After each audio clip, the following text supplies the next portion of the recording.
Hello, everyone. I am Chris, and I am joined once again with JXEditor to give our thoughts on episode 9 Where? of Cassian and of. Whoa. What? Hello? What? What's up? Hello? What? Yo, episode 9 of Andor. Here we are. Nobody's listening! Exclamation point. Which kind of echoes the sentiments of our viewership on these on these Andor reviews so far.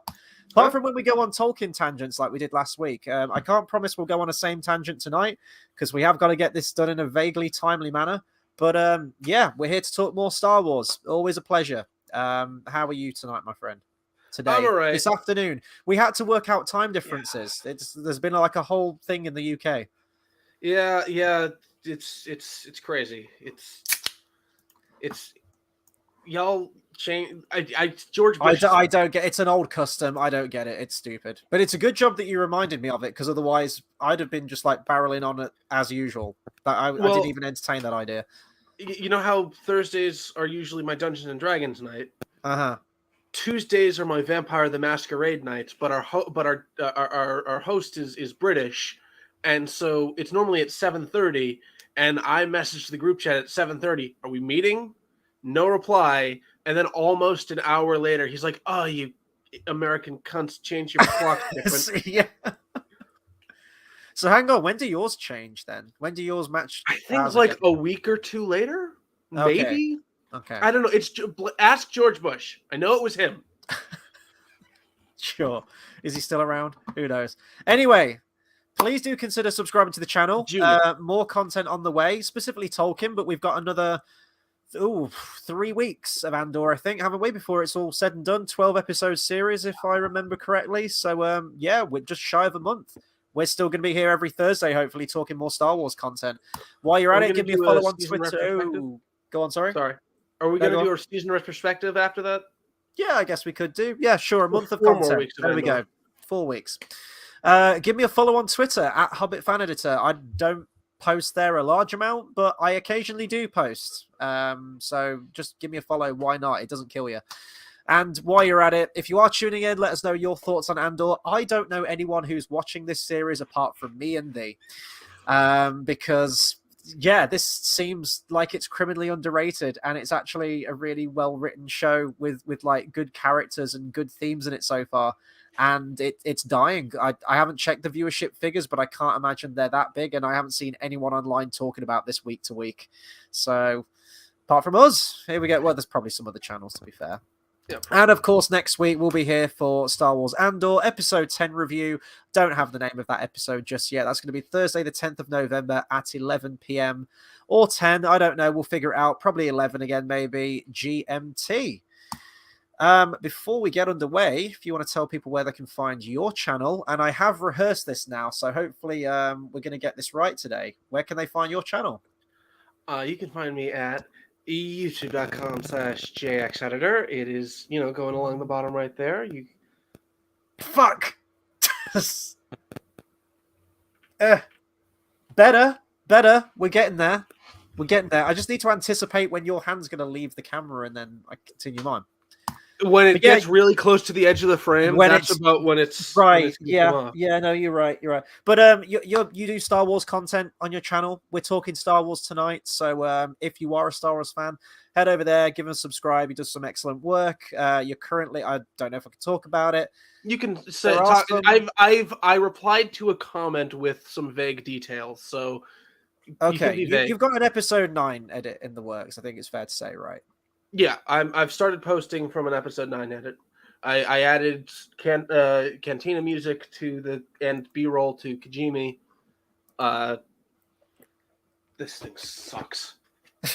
That wasn't like a James Bond for thing, Halloween, was it? Where you've got like a hat rack and you just like tossed it like James Bond and it landed on the thing.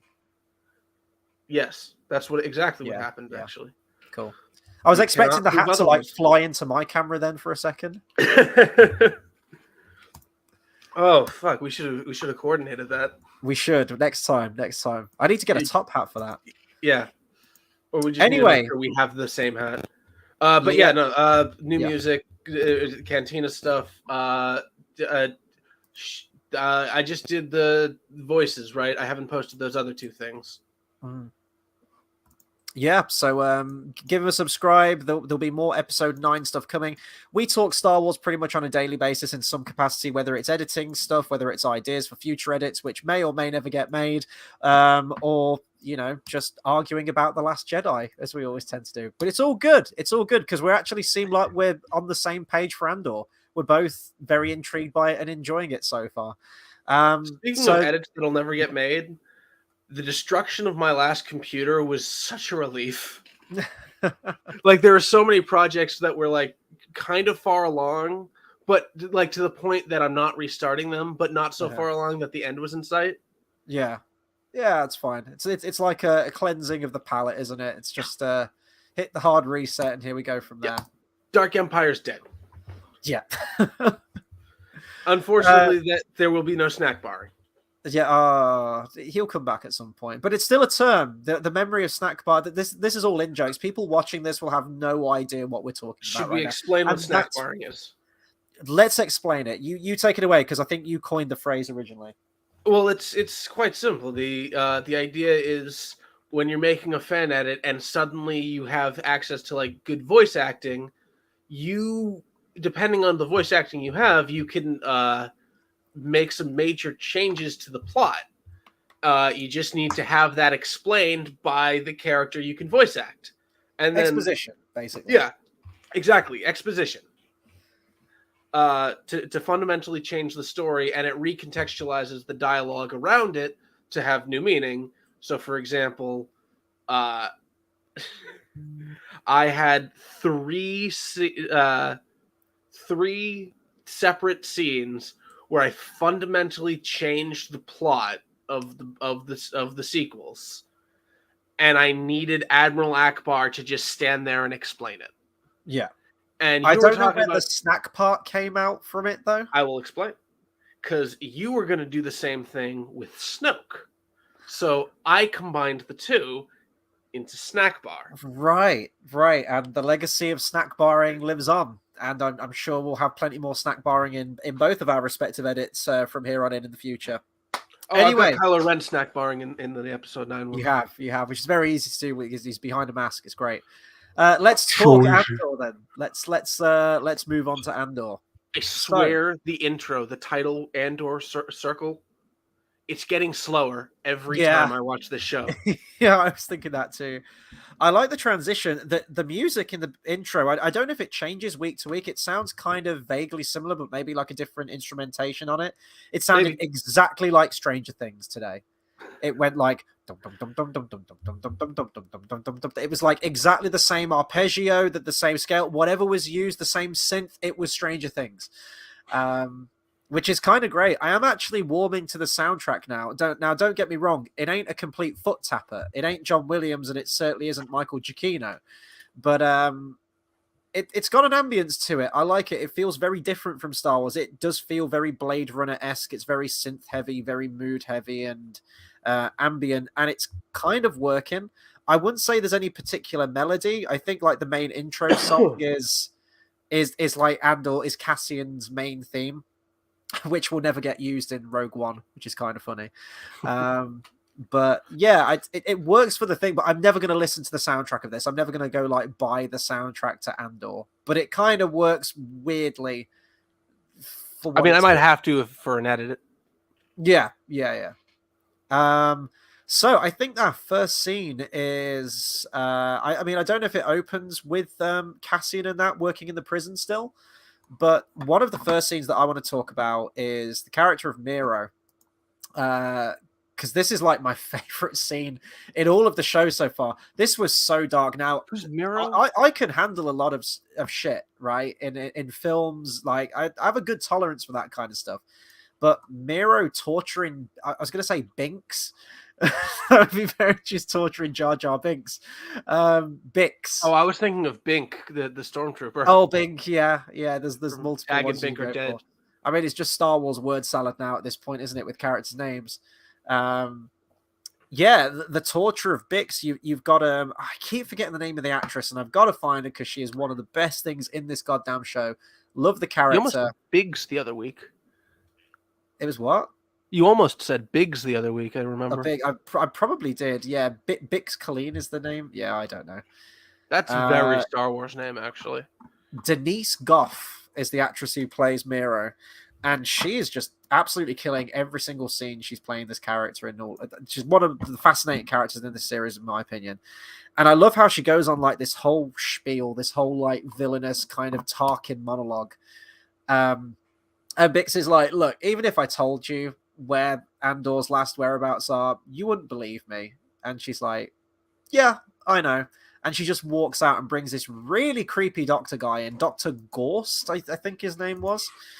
And this guy is so nonchalant, like this is just part of the job. It almost seems like he's kind of enjoying, like getting off on it as well.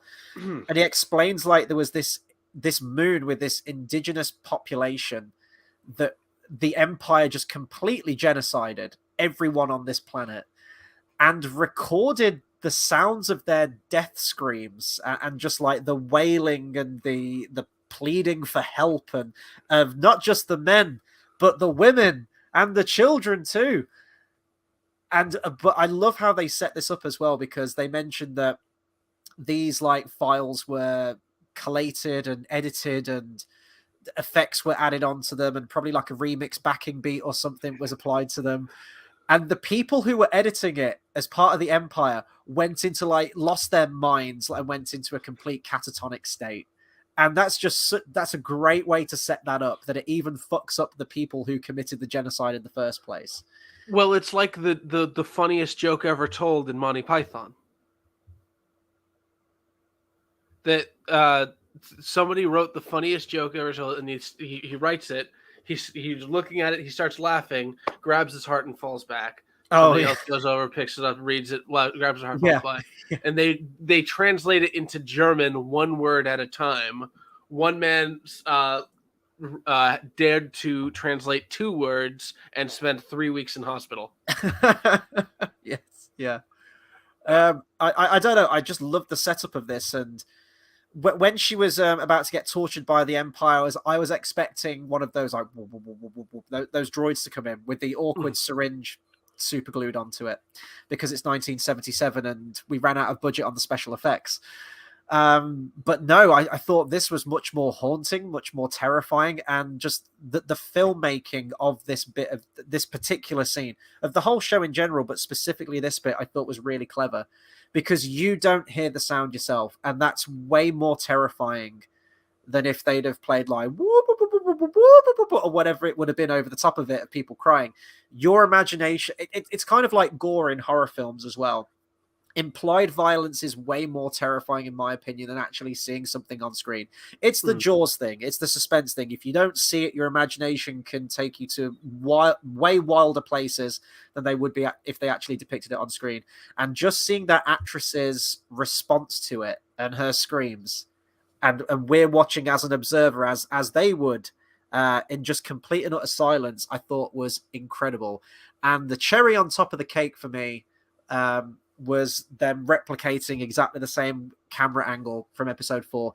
I don't usually like the obvious throwbacks to stuff, but that is one of my favorite camera motions from the original trilogy, and I don't know why, because it's so simple. As soon as that blast door comes out, and that's also follows a torture scene as well, doesn't it? I think it follows the droid going in to torture or interrogate Leia, whatever's happening, and the blast door comes down, the camera follows the door straight to the floor, and then cuts to someone walking through. And I thought that was fucking brilliant. And that, I don't know if it was the opening scene of the episode, I can't remember. I think it was definitely one of the first scenes. Loved it.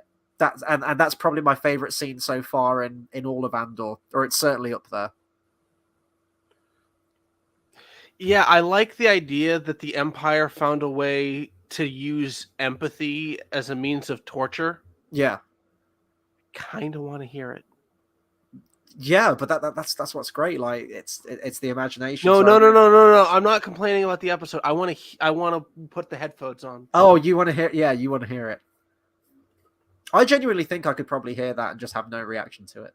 That's I'm really curious. Like, could Dr. Gorth just listen to that and be like, Ha ha ha ha! Listen to them scream. I know I'm not German, He but wasn't even German, but he should be. I like I it. know. I was like, he gives me such Hugo Strange vibes. He's like Dr. Kaufman from is it Tomorrow Never Dies? Remember that guy?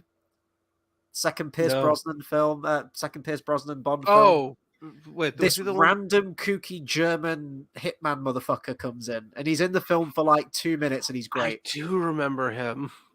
It was, yeah. He kind of like goes out like Grant, doesn't he? He's like, I could shoot you from Stuttgart and still attain the same result, or something like that. He's great. But yeah, Dr. Gorst now is Is there a German. laser behind you? Is what? I thought I saw like a red beam. It's probably like headlights going past. I live on a main road, so it's probably that. Hmm. I like how You lived in this England. show, and I remember having a rant about, not even a rant, but just a disagreement with you. Like, it was weird to me in Mandalorian season 2 when there was an American Imperial officer. It kind of caught me off guard a little bit because I think, by George Lucas's own words as well, they wanted to make the Empire like, oh yes, rather British, oh yes, what kind of thing, which is why you have so many like prolific British actors playing them in the original trilogy. I know there were some Americans here and there scattered through it, but it feels like they've kind of brought it back to that stiff upper lip, posh Britishness about things. You've got Miro's character, you've got Qyburn. Well, you're much more likely to see like a hick in high standing after all the British people have been killed during the war. That's fair. Yeah, that's fair. It's To the Empire. Etchy, hi ho. Hi ho. Yeah, so Miro's character, and I guess if we're sticking with characters as well, I think the next time that we see Miro, there's another kind of boardroom meeting, I think, where she reports in, and then she meets with Cyril, and it seems like that they're definitely building that alliance, and he says, like, look, I want the same thing that you do. And she's trying to throw like her class and her authority at him at that point, but he's rising above the ranks very, very quickly. He even reports back to his mom and says, like, hey, I got a promotion at work. And she's like, at last, they're seeing your true talents. So yeah, the last 2 episodes, it's just going to be like those two working completely in sync, isn't it? I think. Who? Cyril and the blonde? Cyril and Miro, yeah. I think because he's getting bolder. He's like, he's either gonna be like a foil or they're gonna bang. I see her as completely asexual. She's a career-driven woman. I get what you're saying. I think that's what she thinks she is, but she seems kind of like flustered, like going back to her office and stuff. That's true. That's true.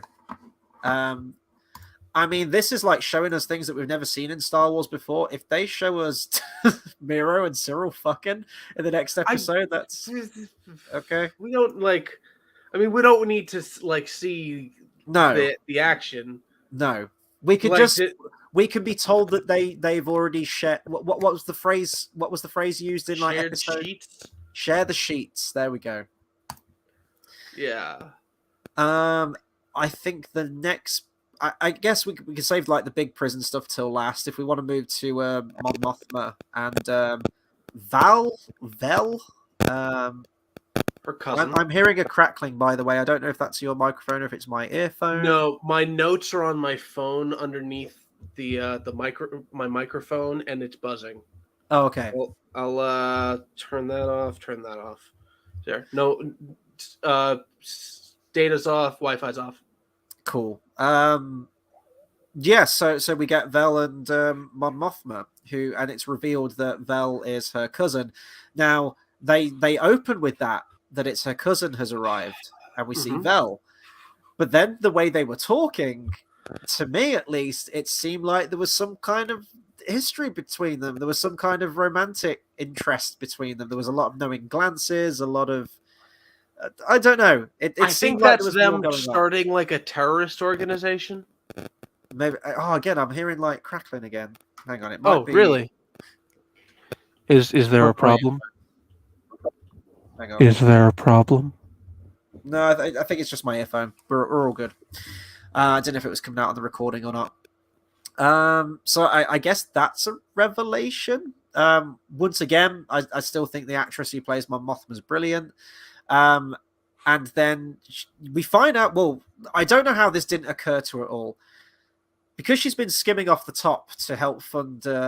Well, it's not the Rebel Alliance yet, but it will become the Rebel Alliance. Obviously, she hasn't covered her tracks, and there's like I can't remember how much she's in debt. Is it like 40 grand or something? 40,000 credits or something like that. And he's like, yeah, this is like, you're fine unless someone checks it. And she's like, yeah, but someone's coming to check it soon. And he's like, well, we've got to recruit this guy. And I can't remember the name of the guy. He said, Davo Skulden. Who's a Chandrillian banker apparently, and Mon Mothma's really against the idea. He's a criminal. Clearly, they've met, or maybe his reputation precedes him. I want to see if they've actually cast Davo Skulden on the list here to see Davo. If I can see the name. If it was a celebrity guest playing him, who would you want to see play him? No, he hasn't been cast. I don't know what kind of like character he'd be. He's a banker. Oh God, is he going to be like the banking clan? Oh no, it's Chandrillian. No. He's from. It's Mycroft from Sherlock. There you go. Yeah. AKA the Iron Bank guy from Game of Thrones. Yeah. So I think that's kind of it with Mon Mothma. She Senate footage. Oh, she goes to the Senate. Yes, yeah, of course. Yeah, if you want to talk about the Senate scene, it's not honestly, as much footage as I would like. I need more footage from there.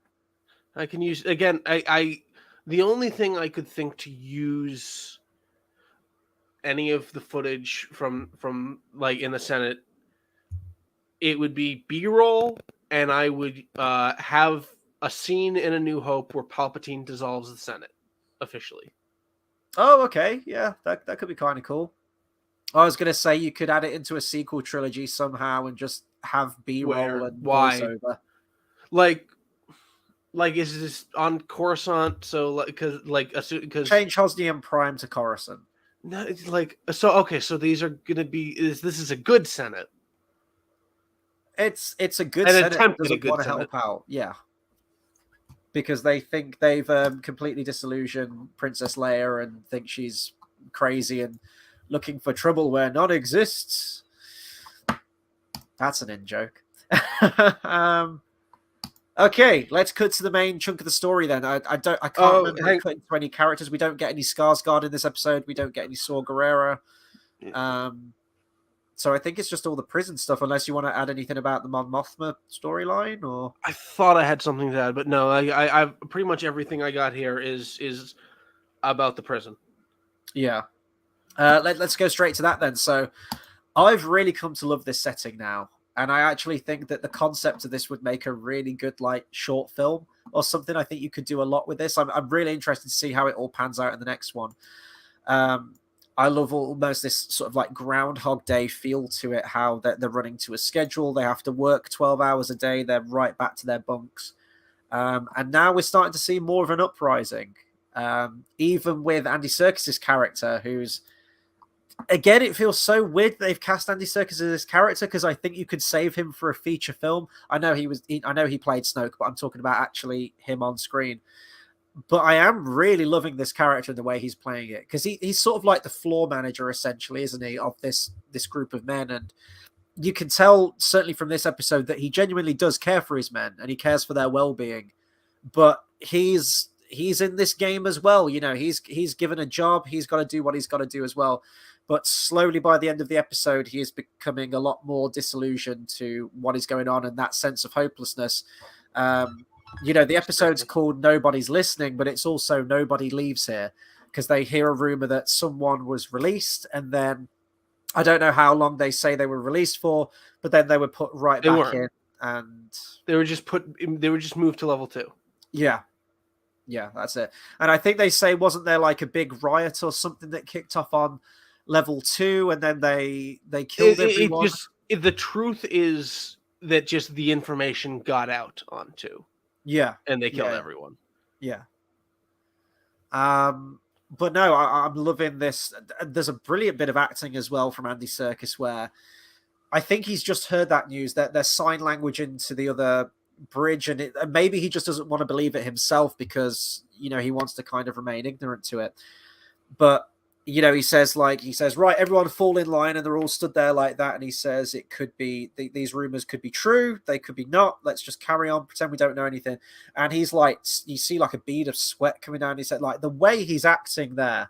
And that's all from him. It's just brilliant, that nagging doubt there, but he's still got to stay the course. And and even when the guy's dying, I forgot his name, Olaf, isn't it? When they don't know at the time, but he's like really ill. He's had a massive stroke. Like he's there right by his side, and he's caring about him. He does care about all of his men, because in the first one you could argue, well, maybe he's kind of an antagonist as well. He's not technically on the side of the Empire, but then again, he's also being a dick to all these people who are prisoners. But I think this episode really does bring his character to the forefront a lot more. It's interesting. I didn't see it so much as him caring about his men. I saw Olaf as like Olaf's the next one. Like he has fewer than 300 days. 40 shifts, wasn't it? He's got left. No. I'm talking about Kino. Oh, okay, yeah. Kino has less than 300 days, 300 shifts before he's released. Olaf represents the concept of being released. Freedom, yeah. And so his death is the death of that belief. And so, yes, it's like this is Andy Serkis's redemption episode, but also he's kind of doing it for purely selfish reasoning. But I mean, no, I can see that. They're in prison, of course. You're going to do that. But I think he's opening up a little bit more now, and he is becoming disillusioned to it. The bit where he's talking to Cassian opposite the cells, and Cassian's like, "Look, nobody's listening. Like, we can say what we want," and he's like, "Look, just fucking keep it down, okay?" So he's opening up a bit more. He's been a bit more conversational with the people on the floor. He's not being a complete hard ass all the time. But I think there is an element there that he wants to keep all of his men alive. I genuinely believe that. Like, they're all in it together. But yeah, I can see Olaf almost being that totem, that symbol of freedom that has now just completely been ripped away from him before his very eyes. And kind of given a mercy killing, I guess, by that other officer who comes up. But the next one's going to be the big Prison Break episode. Cassian's, I couldn't remember what he was trying to do. He's got this kind of junction box panel that he's like ripped off in his jail cell, and he's trying to like saw something. I thought, is it like a rock hammer, and he's tunneling out through the poster or something? I don't know. He's trying to get at wires. So, yeah, I don't even know how to describe this thing. It just feels like a really cool short film idea. Like I could see something, or like an episode of Black Mirror or something. It's very reminiscent of something like that. Even kind of Kubrickian, I guess, in a way. I saw a theory, by the way, that they're making KX droids at the prison. Which ones were the KX droids? What do you think? Oh, K2. Oh, sorry. Yeah. Well, I don't know. They're like these big cog-looking things. They actually kind of look like the feet of an ATST or something. Like the kind of. Well, so if it were, I think what this would be because it's three hinges. You know what I mean? It's like a wheel with three hinges, and so I think it would be like this part of the chassis for the legs and the torso. Oh, okay. Yeah, maybe. Yeah, I mean, that'd be cool. Maybe, yeah. I don't think we're getting K2. I mean, they've teased him in the other episode, didn't they? It wasn't him. No, actually, here's the thing. I noticed something. So, okay, I saw a video that pointed something out, and then nobody talked about something that was just really noticeable once you see that. So the droid that attacks Cassian has a red stripe. Yeah. K2 has a yellow stripe. And so I decided to look. All the other KX droids have a red stripe. Okay. Like, so that's like a distinguishing feature about K2. Yeah. if for when we see that. Oh, Now, okay. So we get are they gonna paint it? I don't know. different factions, maybe different bases, different planets where they originate from or they're stationed. Maybe. Or the paint's worn. Yeah, it could be. Who knows? You laugh, but I'm thinking about these strips we have at work. They're like Yeah. these red shiny strips, and then sometimes you're like there are these bright pale orangey yellow ones, and you're like, and I was like, why are those different? And then I took one off, and the back of it was the same color red as the other ones. I was like, oh, it's just fucked. Prediction for the last episode then. Do you think we're going to get K2, proper K2, the one we know from Rogue One, introduced in the final episode of this season, or do you think they're going to save him for season 2? I wouldn't want to make that prediction until I see if they're still going to be at the prison. Well, I think because it's that triple arc, isn't it? So it's either written and directed by Beau Wilmon and Toby Haynes. That's the last one next week, and then it changes over for the final 2. So it's going to be the prison break episode next week. That's going to be done. So I think we're going to say goodbye to the prison storyline next week, I would imagine. Maybe not the characters, but we'll see.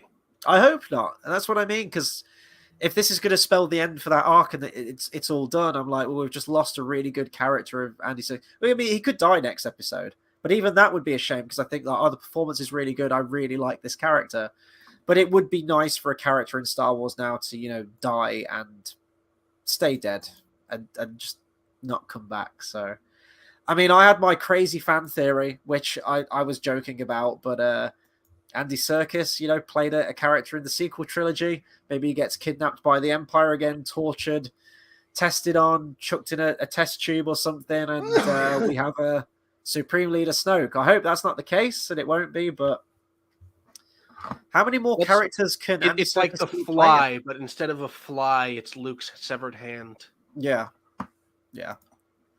What else can I say about the prison stuff? Well, I just want to say the expression "cheaper than droids and easier to replace." Yeah. Droids are cheaper than clones. Like, you agree with this, yes? Yeah. Okay. I win. Sorry, that was an old argument between us. Wait, what? You were once really adamant that recruits clones had to be more viable than recruits. And I was like, that's so stupid. I'm just saying if Palpatine's got the stuff, and even by episode 9 we see that he has, and he's got that tech. If they hadn't have completely bombed, it's just a lot easier to make reason. an army with just people. Would it be better to buy out Camino or Well, did you watch Bad Batch? Well, they level it to the ground, don't they? In that, I think. Yeah. But what I'm saying is, with episode 9 on the cards now, wouldn't it be more lucrative to just keep it going and buy out the Camino? Oh, they kept one. They kept Ton Nui and they brought her to Wayland, which to anyone was this Alien, the Wayland Corporation? What?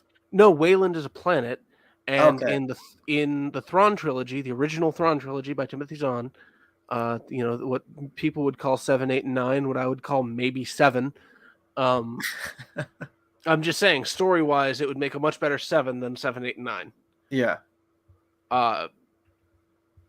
If people say the sequel trilogy is too disconnected, it's not disconnected enough. It's just one continuous story.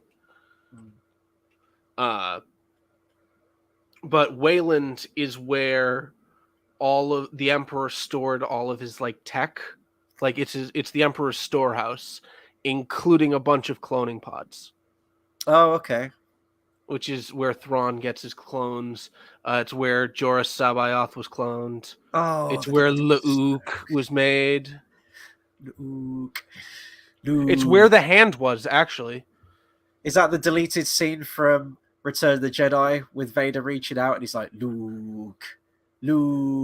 That's who he's talking to. And he's like, yes, father. No, not you, the clone, Luke. I have a clone. Although Yeah, actually, what? that's The why fuck? Vader. That's why Vader saved the hand. He was going to clone it to Apprentice, and Palpatine was like, "I'll take that and put it in my storehouse with the lightsaber for someone to conveniently steal your plan in 3 years If ish." if you will not be my son, then perhaps this will. And then he clones Luke and Luke. Anyway, Yes. prison shit. Yeah, I'm enjoying it. I like the characters. Some definitely get more of a focus than others. They keep it focused. Kino and Olaf definitely they keep the focus of where it needs to be. But I'm liking the setting. It's a complete. I would have been perfectly Do you think happy they with a whole invented the sign season language? in this like jail cell thing. I think that would have been a really cool setting, and I'm fine with that. And I'm actually kind of upset that it's going to finish next week, and then we're going to move on to something else. It's a very weird storytelling mechanic how we're having these like 3 episode chunks as we go through. But I'm interested to see what they're going to do for the season finale. I'm Do you think actually they looking for. invented the sign language? He's just doing like this, isn't he? But exactly. So is that those seem too like vague that I Yeah, have I to don't know imagine how this you is would. like Yeah, Galactic Standards SL, yeah, I'm guessing it would have to because I don't know how you would GSSL. establish. I don't know how you would establish which hand gestures mean what when you're Exactly. in that situation. Yeah, yeah. So you're probably right. Um, unless shit, I don't know. They wouldn't have been going for that long. I was like, could this have been established over the years? But that would take years for them to form their own communication in that way. And the person's just not. It's been like actually Yeah, no. It's been 14 years since the Empire happened. I think probably even longer than that, you need to develop that kind of communication. I don't know. Maybe they did, but Well, they only have so many words they need to communicate. yeah, yeah. Pride, level, number. Number is just the number. So you just I'm need to trying to. establish level. I'm trying to think if And so there's that would be any other your scene that level 4, I'm level 2. And that's that word communicated. Oh, I know what I wanted to bring up, and I think you mentioned this last week. You said when you watch the episode, you think that the Imperial Guards are in on it as well, in on the game. After this episode, do you still think that's the case?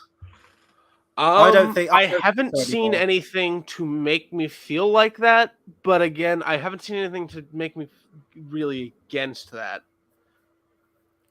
Because again, just because they don't care about the prisoners themselves doesn't mean they're not also competing with the other guards. Yeah. They just see the guards, the prisoners, as their tools. Yeah. I think that's it. Like, I don't want to sort of like drag it out any longer than it needs to be, but this was definitely one of the strongest episodes of the season for me so far. I just really liked where they're taking the characters. As I mentioned, I love this setting. Miro is great. That torture scene was masterfully handled. I thought brilliant. A concept. It went to a really dark place, and Star Wars does go to dark places. Anakin Skywalker kills a room full of children, for God's sake. But this strokes and heart attacks canon. This just felt different, and if you compare this to like any of the other Disney Plus shows, hell, even like elements from the sequel trilogy, this is the most mature that I've ever seen Star Wars in a very, very long time. There's not loads of awkward Marvel kind of humor in there that feels weird or stupid.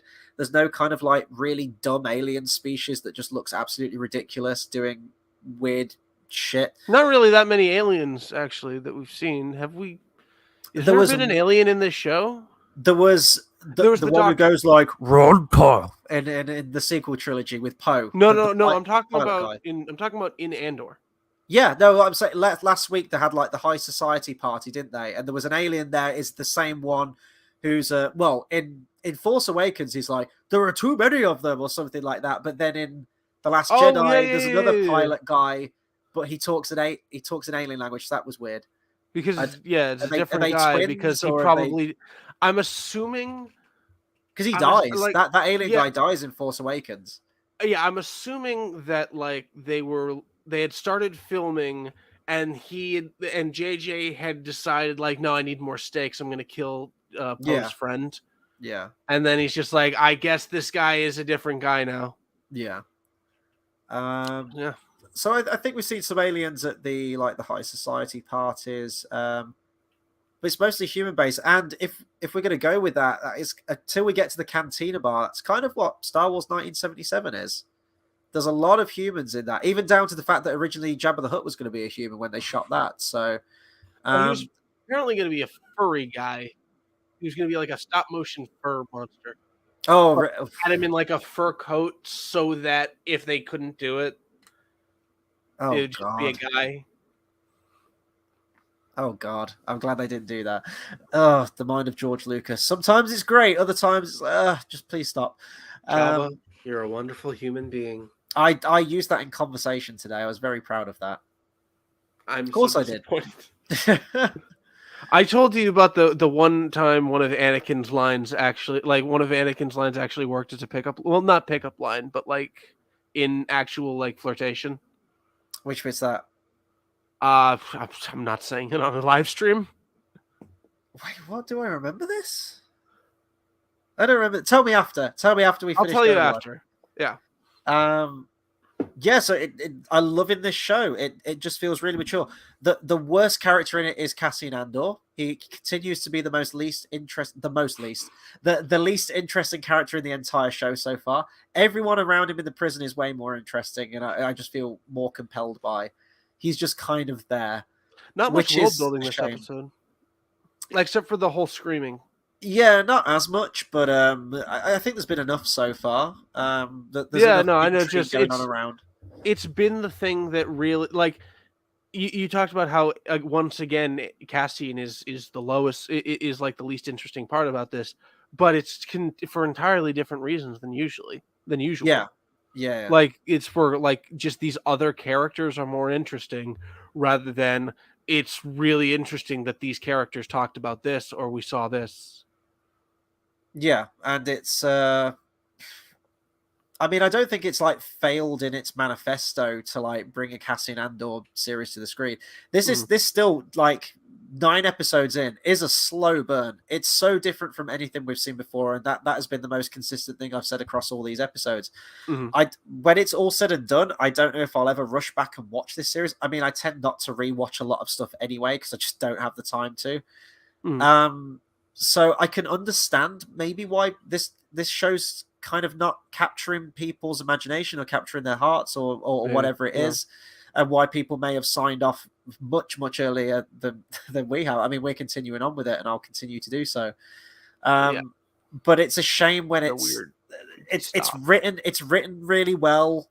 It's mature. It's good. It's like a good slow burn series with a lot of intrigue in there, great world building, and a really good sort of like bleak, moody tone to it, which I really appreciate. And it's just not getting the viewership. But if you get like some crummy ass Boba Fett show with pew pew, shooty shoot, and random fucking shit in there, it'll bring the viewers in. And that's just a real shame because there is like some genuinely good writing and direction behind this series. And it just ain't getting the attention because there's no lightsabers, there's very little pew pew shooty shoot. It's just good character drama in like a political intrigue world. It is showing the seeds of a rebellion in a very believable way when it starts out from small skirmishes before it's clearly going to blow up to like the big galactic stuff that we see in the movies. And it just ain't getting the attention. So I think they've already greenlit season 2. I don't think they're in a position where they're just going to pull the plug on that. At least I hope they don't. It was originally going to be 5 seasons. As much as I'm enjoying this series, I do think 5 would have been a bit egregious. I don't think you need 5 seasons of fit 5 seasons into season. That's my biggest concern with season 2. There's going to be a lot of time jumps. I imagine that if they go with the same 3-episode arc structure, maybe it's going to be like 3 episodes, then you're going to skip a year, then you're going to have another 3. It's going to skip a year, and it's probably going to move in that way. It might not skip a year. It might just be like they're going to take the 12 episodes. They're going to take the 4 big arcs that they were going to have in each season and just put them back to back in the timeline. They don't need to skip time. Yeah. I think season 2 will probably introduce that guy who's got his arm damaged or something at the beginning of Rogue One. You know, Cassian's first scene in Rogue One. Yeah. His Just to contact. establish their just to establish their camaraderie, maybe as another fellow rebel dude. Which then, when you get to the movie and he shoots him straight, maybe that will have a little bit more emotional weight to it. I don't know. I don't need everything to lead in to our first appearance of that character, but I feel like that is a character that could benefit maybe from a bit of fleshing out. I don't know. We're gonna get K2SO. I'm thinking next season you're gonna have that buddy cop scenario, but you're going to have the dynamic between Cassian and K2 a little bit more, I think, because people love that shit from Rogue One, and they're probably going to do some of that, one would hope, but I don't want all of that Star Warsy stuff to get in the way with everything. It's a shame. If this ends like really well, maybe I could have gone through a couple more. Maybe I could have gone for 3 seasons of this and like span it out a little bit more. But my biggest concern with season 2 is if it's going to feel really rushed and crammed. And didn't Rome do that? I think the HBO show Rome. I've heard of it. I don't know if it just ends abruptly, but I think they got cancelled. They had like all of these seasons planned for it. They were going to have a season on Antony and Cleopatra, then they were going to have another season on something else, and they got cancelled. So I think season 2 they had to like rush through all of this stuff, and it harmed the quality of it, which is a shame. Anyway, let's round it off there because, as I say, I don't want to drag it out for longer than it needs to be. I'm going to be live again.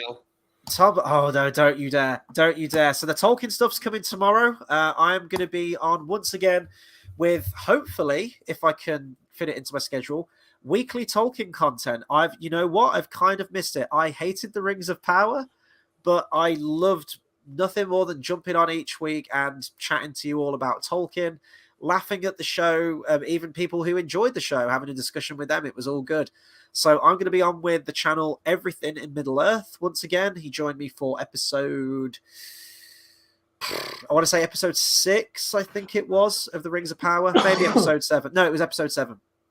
And he's going to be joining me tomorrow. We're going to do a season 1 review, recap, discussion, all the negatives, and if there are any positives to that show, we'll be talking everything. But it'll be really good to chat with him. It's always a pleasure to talk about Middle-earth, Tolkien-related stuff, and that's going to be tomorrow night at 10 p.m.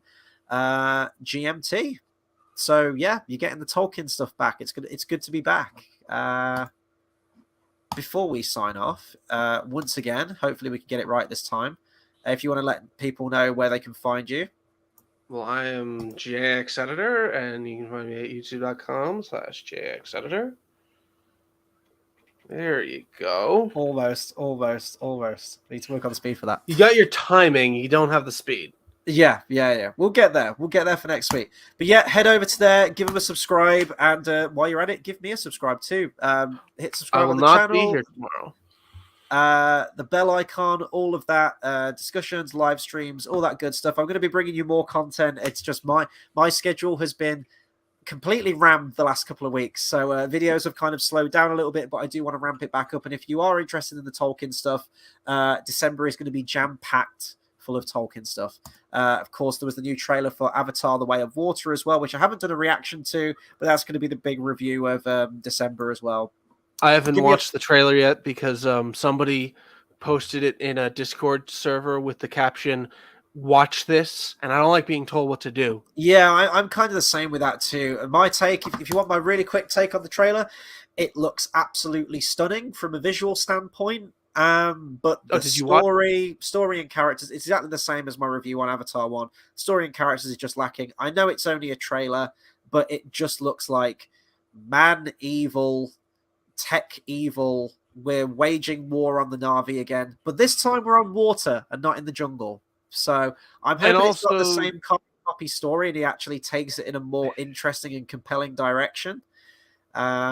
And also, the guy is still alive. The bad guy from the first one is still Sigourney Weaver's still alive as well. Like they've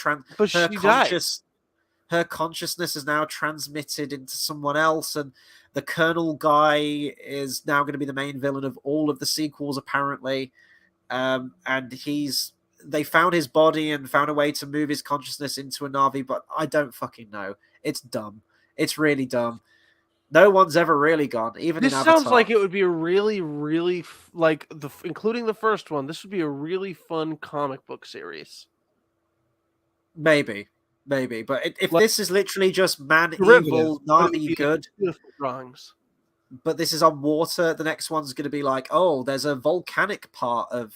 Why is Pandora so lush Spirit and green? of fire. Well, it's all the fertile volcanic ash from the Firelands, and we're gonna have a firefight. And then what are the other elements? Then Can't we're gonna have find him. mountainous. It's just Just at the heart of every Na'vi volcano is can't find him.